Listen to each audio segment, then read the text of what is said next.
함께 나눌 하나님의 말씀은 신약성경 누가복음 제 4장 21절로 30절의 말씀입니다. 제가 가지고 있는 성경으로는 신약성경 제 94면이 되겠습니다. 신약성경 제 94면 누가복음 제 4장 21절로 30절까지 보도록 하겠습니다. 우리 오랜만에 교독할까요? 제가 먼저 읽겠습니다. 이에 예수께서 그들에게 말씀하시되 이 글이 오늘 너희 귀에 응하였느니라 하시니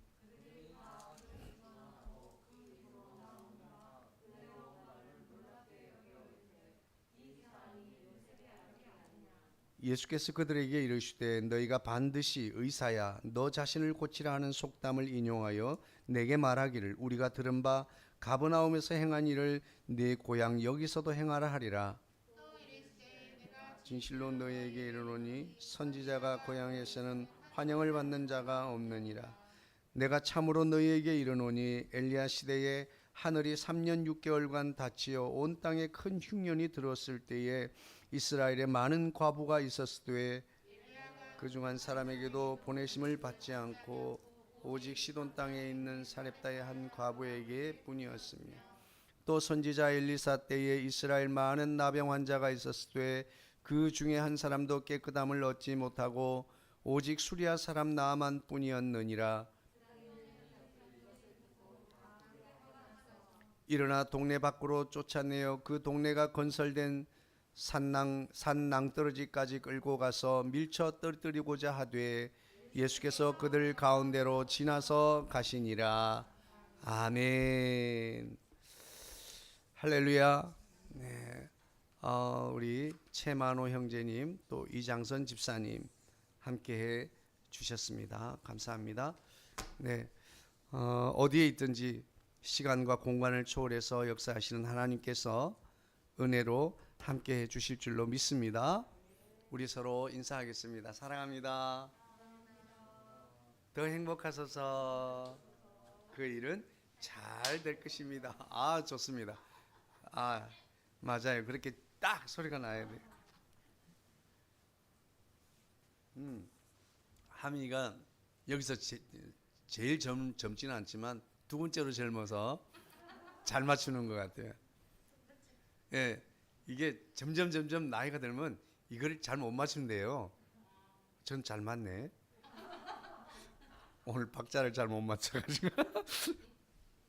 그래. 제게도 이런 일이 일어납니다.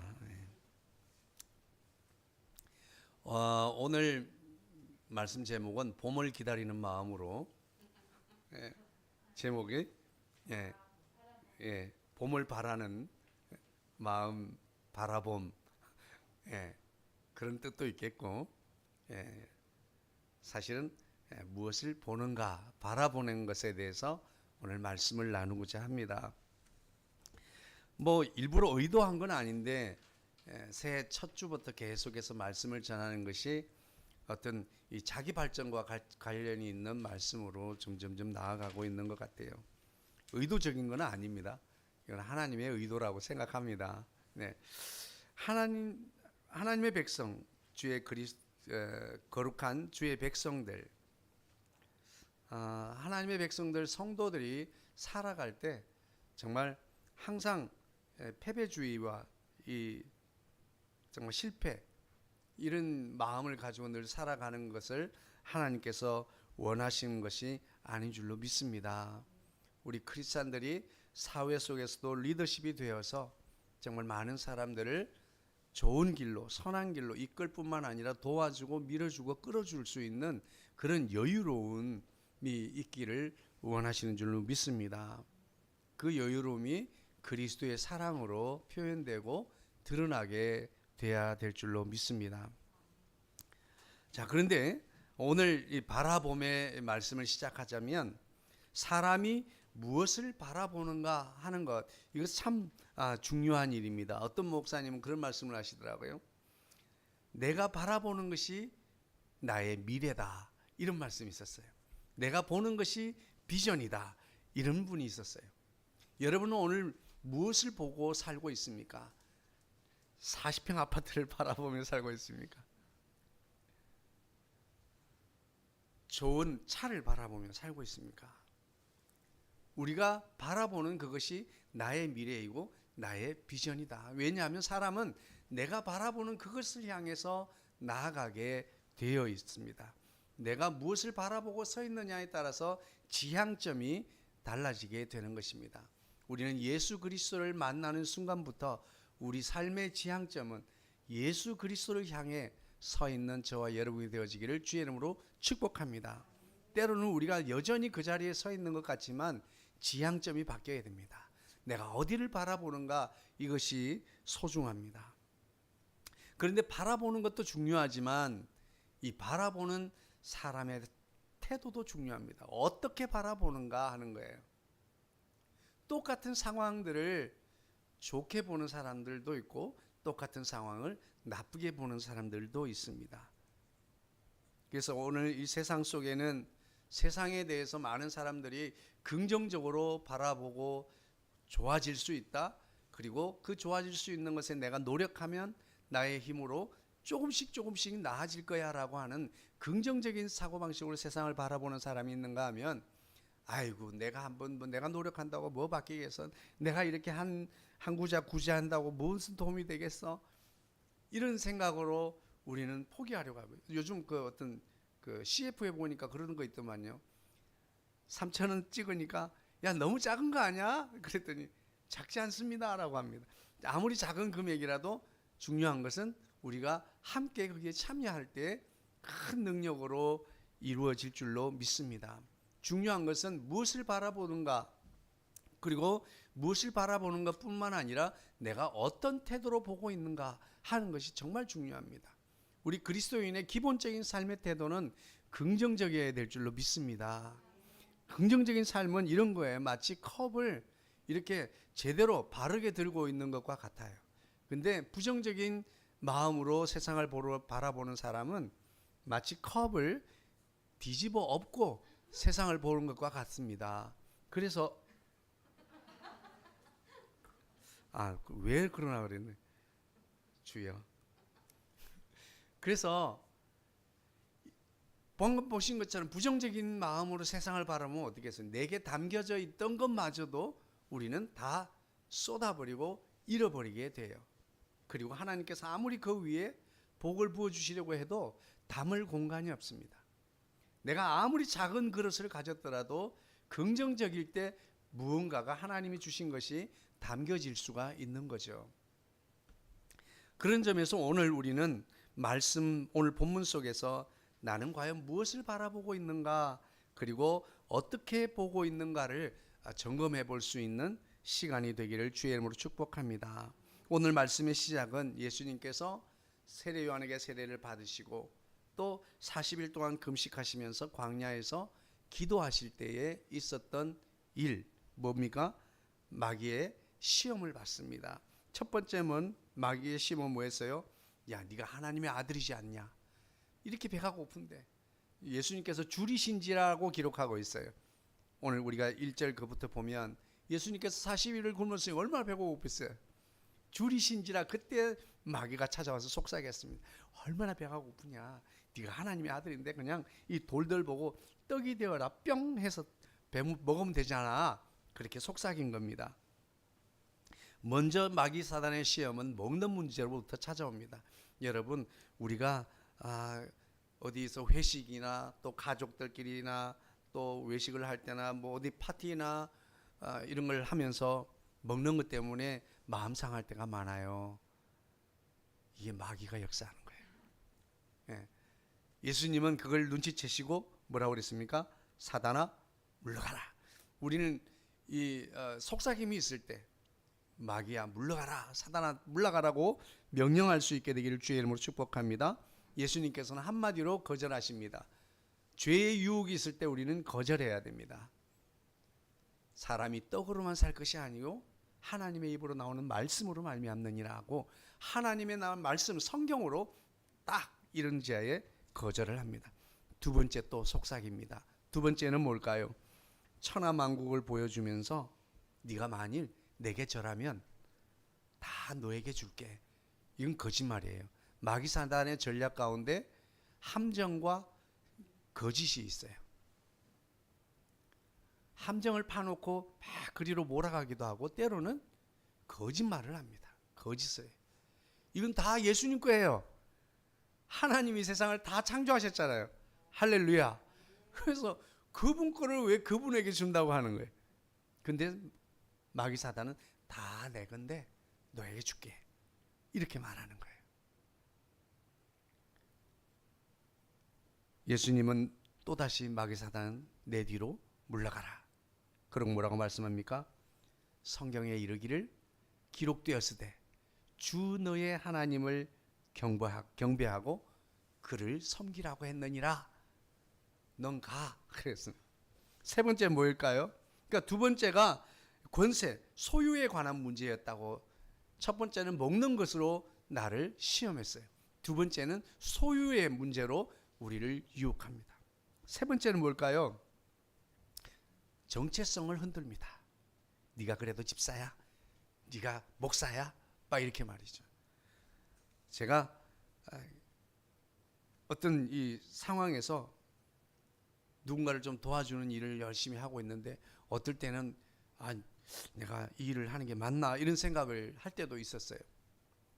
그런 마음을 마귀 사단은 넣어주는 겁니다. 교회 성전 높은 꼭대기에 올려놓고 예수님을 야 여기서 뛰어내려. 많은 사람들이 바라보는 곳에서 뛰어내리면 하나님, 너 하나님의 아들이잖아. 그러니까 하나님께서 천사를 보내서 딱 밑에서 받쳐줄 거야. 에어쿠션처럼 다치지 않게 해줄 거야. 그러면 이 예루살렘에 있는 모든 사람들이 박수를 치면서 너를 하나님의 아들로 인정해 줄 거야 라고 그렇게 유혹을 하는 거예요. 가끔 우리는 그런 저희 형님이 저를 잘 그렇게 시험을 합니다. 그래서 아직 한 번도 형님 찬스를 안 썼는데 이번에 형님 찬스를 한번 써야 되는데 또 그런 얘기 들을까 봐 약간 좀 안 좋아요. 왜 뭐라 그래요? 왜 하나님이 도와주시잖아. 하나님이 해주시잖아.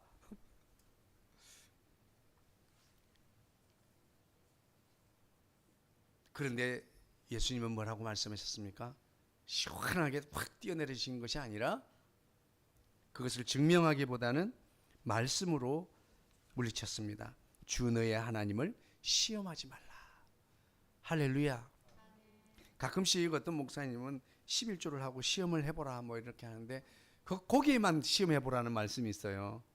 다른 데는 시험하라 말이 없습니다.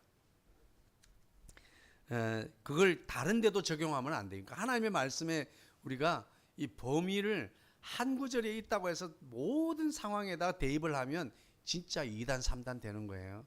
그래서 상황을 잘 대입을 하는 지혜가 필요합니다. 이렇게 이런 상황을 시험을 통과하고 예수님이 이제 첫 번째 사역지인 갈릴리에서부터 사역을 시작하십니다.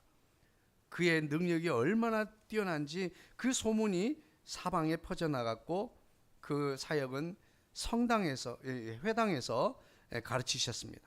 유대인들이 항상 모이는 그 회당에서 가르치고 그 회당에서 많은 일들을 일으키셨습니다. 그랬더니 거기에 놀란 많은 사람들이 그를 여기 성경에는 14절에 뭇사람에게 칭송을 받았다라고 이렇게 표현하고 있습니다.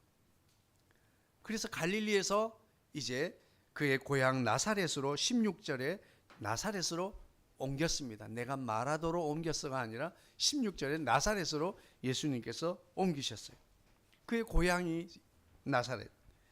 그래서 안식일에 늘 하시던 대로 예수님은 늘 안식일이면 성전에 가서 회당에 가서 성경을 읽는 그 사역을 하셨던 것 같아요. 아마도 예수님의 차례가 되었던 것 같죠. 그 성경을 읽으려고 섰다고 말씀하고 있습니다.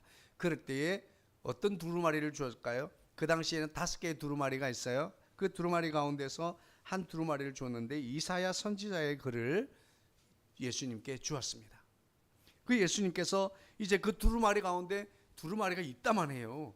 이걸 쭉쭉 펴서 이제 원하는 장을 찾아서 읽는 거예요. 우리처럼 성경 넘기는 게 아니고 쭉쭉 펴야 돼. 한쪽에서는 감고 우리 마치 도배지 같이 이렇게 갈으면서 이렇게 풀어야 돼요. 예수님께서 이사야 선지자의 글을 이제 피십니다. 이사야 62장 1절과 2절의 말씀은 이 기록된 그 절을 펴셨습니다.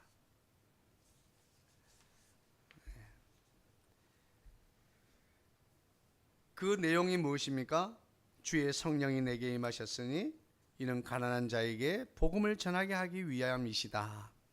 주의 성령을 충만하게 부어주셨는데 이 일은 예수님께서 가난한 자에게 복음을 전하게 하시기 위해서입니다. 여러분, 기본적으로 복음은 가난한 자에게 필요한 줄로 믿으시기 바랍니다. 이 가난이라고 하는 것은 어떤 물질적인 가난이 아니에요. 영혼의 갈급함. 영혼이 기본적으로 가난한 심령을 가진 자에게 보냄을 받으신 분이 예수님이십니다. 그래서 예수님이 필요한 심령들이 이 세상에 한 사람도 존재하지 않습니다. 예수님이 꼭 필요한 사람들이 이 세상 사람들입니다. 그 가운데서 실제로 가난한 자에게 복음을 전하게, 영혼이 가난한 자에게 복음을 전하게 하시려고 내게 기름을 부으셨고 나를 보내셨다. 그리고 포로된 자에게 자유를, 눈먼 자에게 다시 보게 함을 전파하며 눌린 자를 자유롭게 하고 주의 은혜의 해를 전파하게 하게, 포로된 자, 갇힌 자를 자유하게 해방시켜 주는 거죠. 또 눈먼 자에게 보게 하는 거예요. 질병을 치료해 주는 거예요. 의사예요. 그리고 눌린 자, 억압받는 자를 자유롭게 하는 거예요. 그야말로 민중 해방자예요. 그리고 주의 은혜의 해를 선포하려고 한다. 희년을 선포하러 오셨다는 거예요. 희년이 뭐예요? 모든 부채가 탕감되어지는 해예요.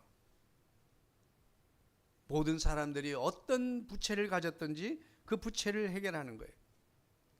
그것을 다 탕감해 주는 때가 희년입니다. 오늘 우리는 죄에 대한, 하나님께 죄에 대한 부채가 있을 때에 예수님은 이 땅에 오셨고, 이 땅에 오셔서 예수 그리스도의 십자가의 피로 우리 죄의 모든 부채를 탕감해 주신 줄로 믿으시기를 주의 이름으로 축복합니다. 자, 이렇게 이 일을 위해 오셨다라고 읽고, 그 성경을 구절을 읽고 나서 이제 사단이 벌어졌습니다. 오늘 우리가 읽었던 본문이 21절의 본문이에요.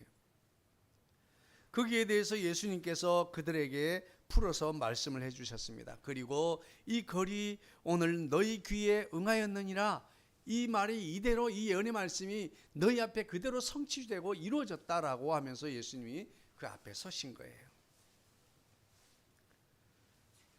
그들이 다 서로 증언하고 그 입으로 나오는 바 은혜로운 말을 놀랍게 여겨서 이 사람이 요셉의 아들이 아니냐. 지금 예수님은 하나님의 말씀을 전하고 있어요. 하나님의 말씀을 전했고, 하나님의 기록된 말씀의 그 말씀대로 지금 성취된 하나님의 말씀의, 예언의 말씀의 성취로서 지금 회중들 앞에 서 있는데, 그 사람들은 지금 하나님의 아들 예수 그리스도를 바라보는 것이 아니라 사람의 아들, 요셉의 아들 예수 그리스도를, 예수님을 보고 있는 거예요. 그러면서 예수님께서 23절에 그들의 마음을 들여다보셨습니다. 요셉의 아들을 보고 있는, 사람의 아들을 보고 있는 그들에게 이렇게 말씀하십니다. 너희가 반드시 이렇게 말할 거야. 의사야, 너 자신을 고쳐, 네 병부터 고쳐라. 이렇게 말하는 거예요. 네 질병부터 고쳐봐라. 이 속담을 인용하여 내게 말하기를 너희가 들은 바 가브나움에서 행한 일을 내 고향 여기서도 행하라 하리라. 가브나움에서 어떤 일이 있었지요? 거기서 회당에서 늘 예수님은 가르쳤습니다. 가브나움은 어딜까요? 갈릴리의 동네입니다. 한 동네예요. 갈릴리 안에 있는 한 동네가 가브나움이에요. 그 갈릴리에서 가브나움에 있을 때 회당에서 가르치시다가 마가복음 1장 23절에 보면 귀신 들린 자를 고쳐주셨어요. 그리고 그곳에는 베드로의 장모가 살고 있습니다. 이 베드로의 장모가 열병이 걸렸을 때에 마태복음 8장 14절에 이 예수님께서 베드로의 장모를 고쳐주십니다.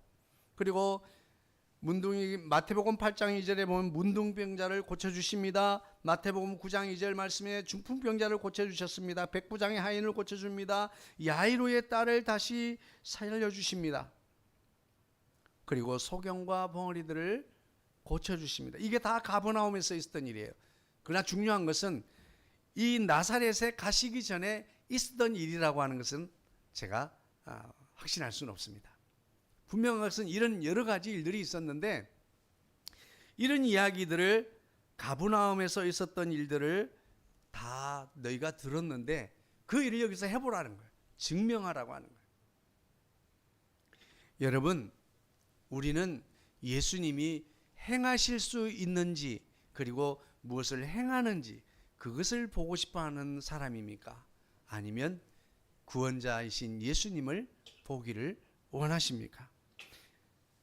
누구인가 보다도 무엇을 했는가, 그리고 무엇을 할 수 있는가에 지금 초점을 맞추고 있습니다. 세상의 모든 사람들은 그렇습니다.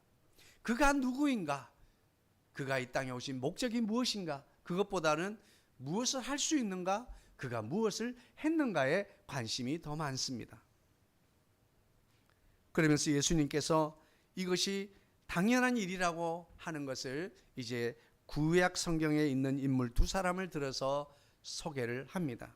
첫 번째는 엘리야이고 엘리사이고, 이 두 사람을 들어서 소개를 하고 있어요. 엘리야의 때에 수많은 이스라엘의 과부들이 있었지만 3년 6개월 동안 비가 올 때에 아왕을 피해서 도망한, 이세벨의 위협을 피해서 도망한 엘리야가 배가 고프고 어디에 거처가 있을 곳이 없을 때 그를 영접한 사람이 누구일까요? 오직 시돈 땅에 있는 사렙다의 한 과부뿐이었다 하는 거예요. 그래서 이미 엘리야 시대 때에 하나님의 구원을 맛본 사람은 이방인 여인이었다라고 하는 거죠. 이스라엘에서는 도리어 죽이려고 하고, 지금 비록 가뭄을 예언하고 하나님의 뜻을 전하는 그를 도리어 죽이려고 위협하는 그런 상황이 되어지고, 도리어 이방인이었던 시돈 땅에 사는 사렙다 과부만이 그를 영접했습니다. 두 번째 사람 엘리사 때에는 어떤 일이 있었습니까? 이스라엘에 많은 나병 환자가 있었다. 그럼에도 불구하고 아무도 엘리사에게 깨끗함을 입지 못했지만 엘리사에게 깨끗함을 입은 한 사람이 있었으니 그는 누구예요? 오직 수리아 사람 나만 장군뿐이었다. 하나님께서는 모든 사람에게 은혜를 베푸시기를 원하고 모든 사람을 구원하시기를 원하십니다. 우리가 흔히들 생각합니다. 예수님께서 이 땅에 오셨는데 이스라엘 백성들이, 유대 백성들이 그를 예수님을 영접하지 않았기 때문에 그 은혜가 이방 땅으로 넘어갔다, 뭐 이렇게 여러 가지를 복잡하게 설명하시는 분이 있는데, 이미 예수님께서 이 땅에 오셨을 때는 이미 이방인을 이방인뿐만 아니라 그러니까 모든 인류를 구원하시기로 작정하고 이 땅에 오셨다고 하는 사실이에요. 이 사건이 벌써 엘리사 사건, 엘리야 사건을 통해서 우리에게 말해주고 있는, 이런 것처럼 선지자가 고향에서는 환영을 받지 못한다. 왜냐하면 그 사람을 지금 그 사람이 누군가를 보는 것이 아니라 지금 과거의 코찔찔이를 보고 있는 거예요. 그래서 목회자들 가운데에서 그런 경우 있습니다. 대를 이어서 장로가 있고 대를 이어서 목사가 있는 교회가 있어요. 오래 역사가 있는 교회를 가면, 그러면 장로 아들하고 목사 아들이 친구인데 나중에는 이 아들이 자라서 단임 목회자가 되고 장로 아들이 또 장로가 되는 경우가 있어요. 그럼 서로가 친구예요. 클 때부터 서로 보고 있어요. 참 이런 관계 어렵습니다.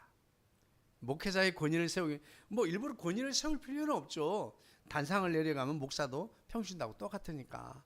말씀을 전할 때 하나님이 그 대언의 이 직분을 주신 것이니까 말씀을 전하는 것인데, 그런데 이 관계가요, 늘 어릴 때 그렇게 함께 사고도 치고 싸움도 하고 뭐 이러다가 자란 친구가 하나는 장로가 하나는 목사가 되어 있으면 나중에 뭐 교회 일로 다투다가 안 되면 야 너 이렇게 되는 거예요. 그를 지금 그가 누구인가로 보지 않고 과거에 그가 무엇을 했는가, 어떤 사람인가, 여기에 초점이 맞춰져 있는 거예요. 오늘도 여러분, 저와 여러분은 가정 안에서 우리 서로가 서로를 바라볼 때 어떻게 보고 있습니까? 과거의 모습을 보고 있습니까? 아니면 현재 내 앞에 서 있는 그 사람을 보고 있을까요? 결국 이 회당에 있던 자들은 분노해서 이방인이 구원받았다는 이야기에 화가 났습니다. 이 은혜를 이방인들에게만 나누어 줬다고 하는 것에 대해서 분노했습니다. 그는 폭력적으로 변하고 결국은 예수님을 죽이려고 위협하기에 이르게 됩니다. 어떻게 죽이려고 합니까? 낭떠러지에 떨어뜨려 죽이려고. 그런데 30절 말씀에 예수님께서 그들 사이를 유유히 걸어서 지나가십니다. 자, 오늘 말씀을 정리할게요. 이 이스라엘 백성들, 나사렛에 있는 동네 사람들은 하나님의 아들 예수 그리스도, 이 땅에 모두가 기다리고 갈망했던 메시아 그리스도, 그분을 바라보지 못했습니다. 그리고 심지어는 예수님 당신이 직접 회당에서 이사야 62장 1절 2절 말씀을 선포했어도 그들은 그 예수님을 보지 못했습니다. 여러분, 우리는 말씀을 보아야 될 줄로 믿습니다. 지금 눈앞에 있는 것을 보는 것이 아니라 말씀을 바라볼 수 있게 되기를 주의 이름으로 축복합니다. 여러분, 매일 석장씩 읽기 쉽지 않죠? 네. 저도 올리는 것도 깜빡 잊어먹고 막 시간도 못 맞추고 그러기도 합니다만은 말씀을 바라봐야 돼요. 우리가 있는 상황을 바라보게 되면 우리는 항상 무엇을 했는가, 무엇을 할 수 있는가에 우리의 초점이 맞춰지게 됩니다. 그런데 우리는 말씀을 바라보는 순간 하나님의 계획을 바라볼 수 있고 우리의 삶의 초점이 하나님께 맞춰지게 될 줄로 믿습니다. 우리는 예수님이 무엇을 할 수 있는가, 무엇을 했는가를 바라보는 것보다 우리는 예수님이 누구신가에 초점을 맞춰서 바라볼 수 있게 되기를 주의 이름으로 축복합니다. 우리가 바라보아야 할 예수님, 이스라엘의 예수님께서 오셨습니다. 그토록 기다리던 메시아가 예수님으로 이 땅에 세상에 오셨지만 세상은 그분을 알아보지 못했어요. 예수님은 구약의 예언서 이사야 61장 1절 2절의 말씀을 선포하시면서 내가 그다, 하나님의 응답으로 성취됐다라고 그를 소개했지만 그들은 하나님의 말씀에 초점을 맞추지 못했습니다. 예언서의 말씀대로 성취되어 그들 앞에 와서 서 계신 그분을 알아보지 못했습니다. 그런데도 그들은 예언된 말씀대로 오셔서 역사하시는 예수님을 보지 않고 어릴 적부터 익히 알고 있던 익숙한 요셉의 아들을 그들은 보고 있는 것입니다. 오늘날에도 여전합니다. 세상 사람들은 예수님을 좋은 선생으로 봅니다. 윤리 선생님으로 봅니다. 도덕 선생으로 보고 있습니다. 사랑의 모범으로 보고 있습니다. 섬김의 모범으로 보고 있습니다. 희생의 모범으로 보고 있습니다. 여러분, 예수님이 희생하러 오셨습니까? 맞죠. 희생하러 왔어요. 예수님이 섬기러 왔습니까? 섬기러 오셨죠. 예수님이 사랑하러 오셨습니까? 그렇습니다. 사랑하러 오셨습니다. 예수님이 도덕적으로 바른 삶을 위해서 오셨습니까? 그렇습니다. 그러나 그것만을 위해서 오신 것이 아니라고 하는 거예요. 그것보다 더 중요한 가치, 영혼 구원을 위해서 이 땅에 오신 것을 믿으시기를 주의 이름으로 축복합니다. 과연 우리는 예수님을 어떻게 보고 있을까요? 성도라고 하는 우리들은 예수님을 어떻게 보고 있습니까? 우리가 보아야 할 예수님은 어떤 예수님일까요? 첫 번째, 구원을 위하여 오신 예수님이십니다. 할렐루야. 예수님께서 영혼을 구원하시기 위하여 이 땅에 오셨습니다. 예수님은 무엇보다 포로된 자에게 자유를 주시기 위하여 오셨다고 합니다. 눈먼 자에게 다시 보게 함을 위해서 오셨다고 합니다. 눌린 자를 자유롭게 해주시기 위하여 오셨습니다. 하나님의 은혜의 해, 희년의 기쁜 소식을 전하기 위해서 오셨습니다. 그런데 이 모든 것들을 우리가 현재 말하는 윤리, 도덕, 사랑, 섬김, 희생으로 표현될 수 있는데 이것을 왜 하십니까? 이것을 통해서 어떻게 하시려고요? 그들을 구원하시기 위해서입니다. 할렐루야.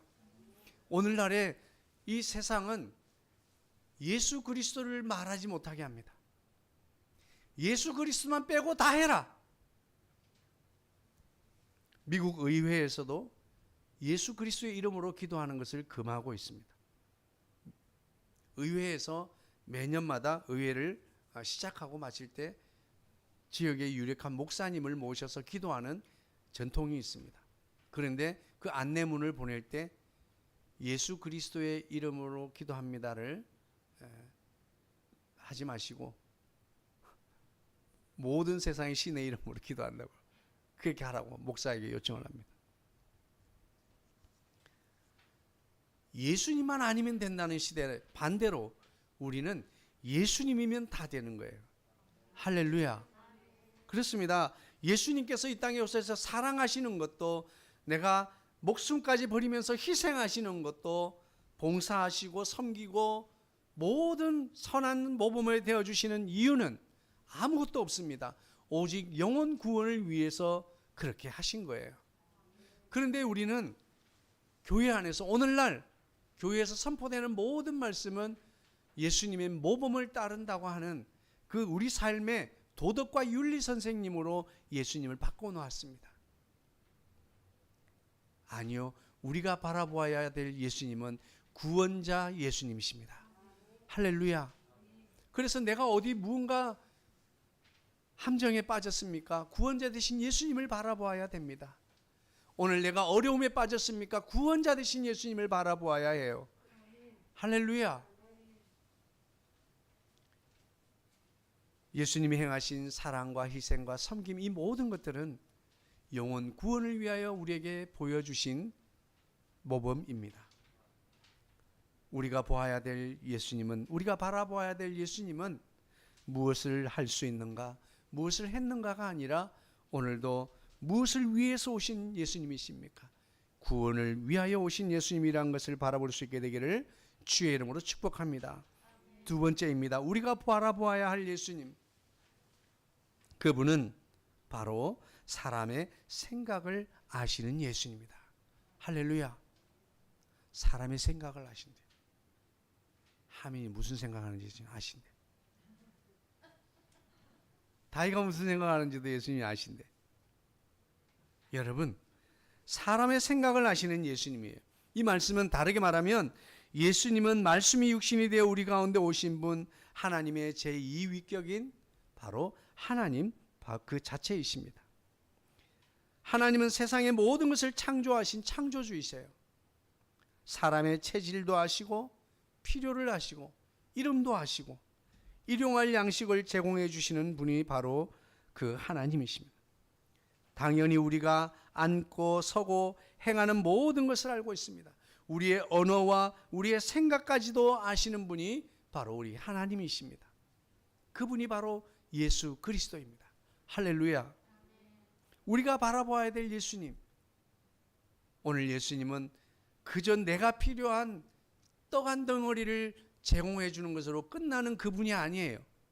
질병을 고쳤던 그분, 그리고 질병을 고칠 수 있는 그분, 그것만이 예수님이 아니라고요.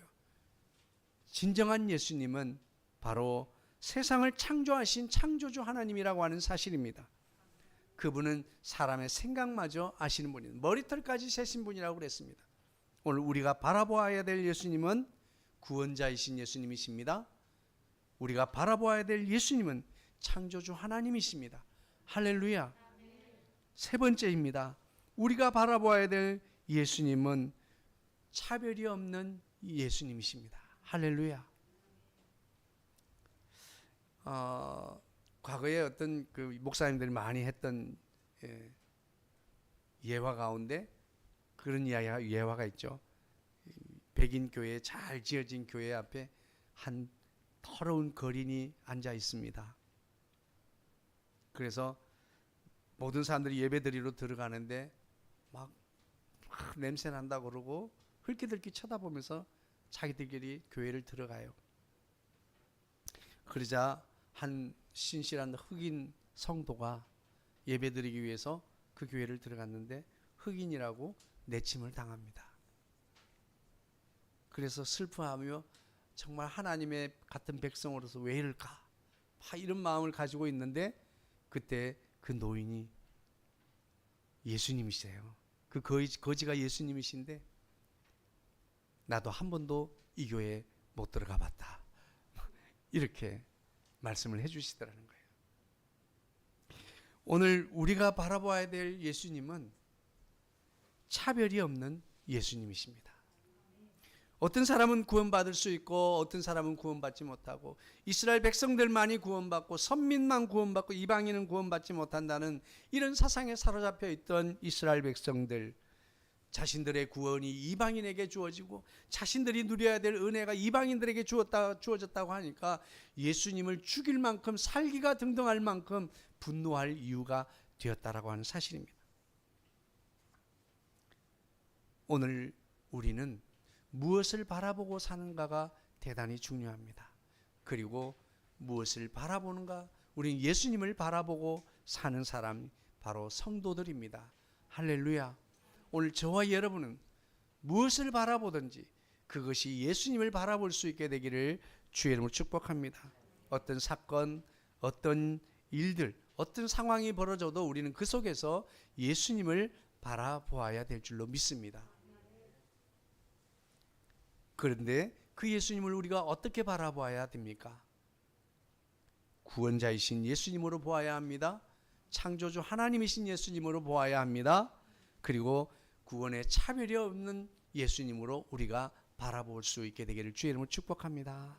그렇게 할 때 우리는 정말 하나님이 주시는 그 한 가지 응답에만 매달리지 않고 정말 이 세상을 구원하러 오신 예수님, 창조주이신 하나님이신 그분께서 못하실 것이 없다고 하는 이 믿음 때문에 내가 생각하고 내가 기대했던 일들 때문에 실망하고 낙심하지 않고 온전하신 예수님을, 메시아이신 예수님을, 그리스도이신 예수님을 우리는 온전히 바라볼 수 있게 될 줄로 믿습니다.